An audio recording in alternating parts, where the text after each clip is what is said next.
घटना हुई जिस दिन उनकी हत्या हुई, क्या हुआ था पूरा? जिस दिन ये घटना हुई थी उस दिन भैया यहीं पुलिस लाइन चौराहे पे एक सरकारी कार्यालय में आए हुए थे। उस कार्यालय से निकल के वो पुलिस लाइन ग्राउंड के ठीक बाहर पहुँचे। 20 और 30 की स्पीड से ज़्यादा उनकी गाड़ी नहीं थी, जो प्रत्यक्षदर्शियों ने हमको बताया। और दूसरी तरफ से एक अर्टिका गाड़ी ने आकर उनको जोरदार टक्कर मारी।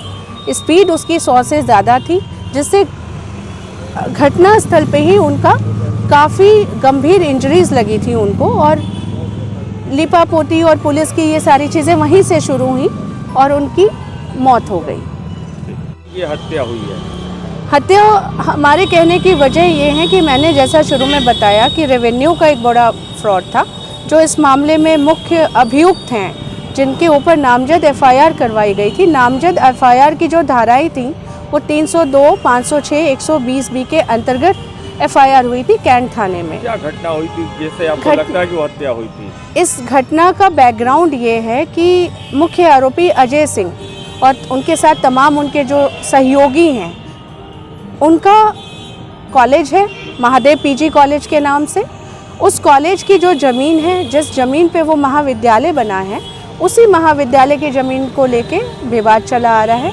रेवेन्यू के फ्रॉड्स उसको लेके हुए हैं, एफिलिएशन के फ्रॉड्स उनको लेके हुए हैं। ये छोटा भाई मेरे साथ है, ज़मीन का मालिक आज भी ये और इसके पिताजी और हमारे परिवार के अन्य सदस्य हैं जो इस मामले में केस लड़ रहे हैं। और इसी केस को लड़ने के दौरान हमको जान से मार देने की, देख लेने की और अन्य तरीके से हानि पहुंचाने की धमकियां मिल रही थी। अपना परिचय बताइएगा। मैं श्वेता रश्मि हूँ, पेशे से पत्रकार हूँ, लेकिन उससे महत्वपूर्ण ये है कि मैं अपने भाई विभूति भूषण सिंह के मुकदमे की सहवादी हूँ और गवाह भी हूँ। क्या मामला है मैम? मामला ये है कि 10 फरवरी 2022 को मेरे भाई विभूति भूषण सिंह, जो एक निजी कॉलेज के प्रबंधक थे, उनकी हत्या कर दी गई थी पुलिस लाइन चौराहे वाराणसी के अंदर, पुलिस लाइन ग्राउंड के बाहर।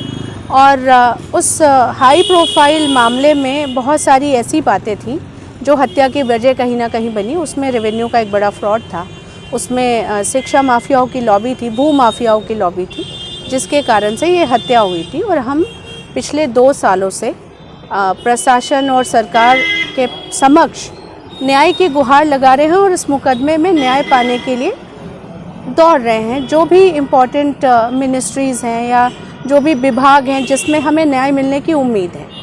तो इस मामले की घटना के लगभग 2 साल होने को आए हैं इस घटना को, और 2 साल के भीतर तकरीबन ये मौजूदा समय में तीसरी सीबीसीआईडी की जांच एजेंसी है जिसके समक्ष ये मैटर जांच के लिए है। लेकिन हमको कोई जांच में प्रगति नहीं दिख रही है, ना हमको कहीं से कोई राहत मिलती हुई दिख रही है। इस मामले में जो मुख्य अभियुक्त हैं उनके ऊपर जो नामजद एफआईआर थी, आज तक घटना के 2 साल के अंदर कोई गिरफ्तारी नहीं हुई है। पूरे शहर में वो सख्ती प्रदर्शन कर रहे हैं, हमें जान से मारने की धमकियां मिल रही हैं, हमारे गवाहों को प्रभावित करने की कोशिश की जा रही है।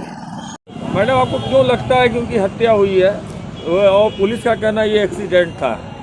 2021 अक्टूबर तारीख, ठीक से मैं अभी आपको बिना आंकड़ों को देखे नहीं बताऊंगी क्योंकि ये कंट्राडिक्शन का विषय हो जाएगा। लेकिन अक्टूबर में अजय सिंह के द्वारा ये हमारे जो भाई हैं, इनके पिताजी संतोष सिंह को फ़ोन करके ये धमकी दी गई थी कि मुकदमा लड़ोगे, इसके लिए अंजाम भुगतने के लिए तैयार रहना। तो साधारण शब्दों में कहें तो ये बड़ी बात है और हमने इसको इतना सीरियसली नहीं लिया। और ठीक उसके बाद अक्टूबर, नवंबर, दिसंबर, जनवरी, चौथे महीने में हत्या हो जाती है। और हत्या के पहले मेरा और भैया का गाड़ी का लगातार इनके लोगों के द्वारा पीछा किया जाता रहा है जो इस घटना में नामजद हैं। और इसकी तहरीर चौबेपुर थाने में हमारे द्वारा दी गई थी।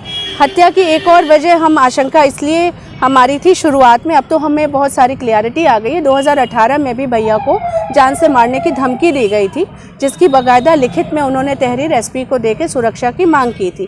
2021 में भी हमने तमाम अधिकारियों से सुरक्षा की मांग की थी। और इस मैटर में जिस तरीके से हमको इन्फ्लुएंस किया जा रहा है या जो फर्जीवाड़ा हमारे साथ हो रहा है, उसको लेकर हमको जान का खतरा था। और घटना के बाद हम ये चाहते हैं कि आरोपियों की गिरफ्तारी आखिर 2 सालों में क्यों नहीं हुई है, पुलिस ने कोई पूछताछ क्यों नहीं की है, जांच अपनी ठीक तरीके से गति से आगे क्यों नहीं बढ़ रही है।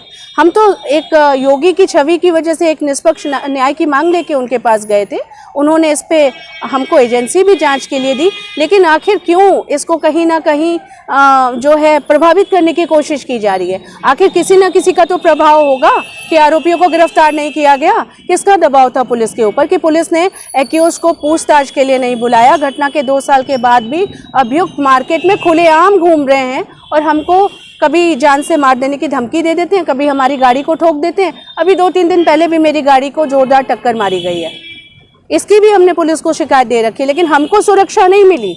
आरोपियों को पुलिस के द्वारा सुरक्षा प्रदान की गई थी। ये तो बड़ा विचित्र बात है ना कि जो अभियुक्त है उसको 302 में नामजद है, उसको सुरक्षा पुलिस प्रदान कर रही है, और जो पीड़ित है जिसके घर में इतना बड़ा मैटर है उसको पुलिस कोई सुरक्षा नहीं दे रही है, क्योंकि इसमें ज़मीन का बड़ा फर्जीवाड़ा है, करोड़ों रुपए की ज़मीन है। तो हमको ये पता है कि इसमें भू माफियाओं की जो लॉबी है, शिक्षा माफियाओं की जो लॉबी है, वो कहीं ना कहीं आरोपियों के साथ सक्रिय है।